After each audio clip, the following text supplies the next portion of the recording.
अनि भ्लग किन त्यस्तो अरू ठाउँमा बनाउँदिनँ मान्छे भएको ठाउँमा भिडभाडमा भन्दा कन्फिडेन्ट छैन, 0 लेभल कन्फिडेन्ट। भ्लग खिचेर हिँडिन्छ, सबले सोध्छ कति छ सब्सक्राइबर भन्न पनि लाज लाग्ने के 300 400 बनाउँछु, मेहनत गर्छु, हाल्छु, खै त भ्युज।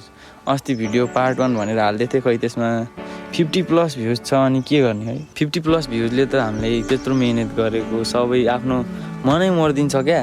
अनि भिडियो बनाउने मन लाग्दैन क्या, सपोर्टै छैन क्या, सब भ्लगर निस्क्यो अनि कसलाई सपोर्ट गर्न सक्छ। अलिअलि भ्युज आइदिन पऱ्यो, आफ्नो निरन्तर सब्सक्राइब प्लस हुन पऱ्यो। त्यति भएपछि त जस्तो ठाउँमा पनि कन्फिडेन्ट आउने रहेछ क्या।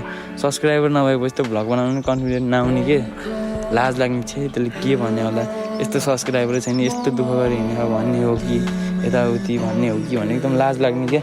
म चाहिँ त्यो पोइन्टले अगाडि बढ्न नसक्या हो क्या। अलिअलि सब्सक्राइबर भेटाएको भए, मैले अलिअलि भ्युज भेटाएको भए चाहिँ म अगाडि बढ्थेँ क्या। अब भ्युजै भेटाएन, अब म आफै त्यस्तो कन्टेन्ट दिन नसके होला, त्यो मेरै गल्ती हो है।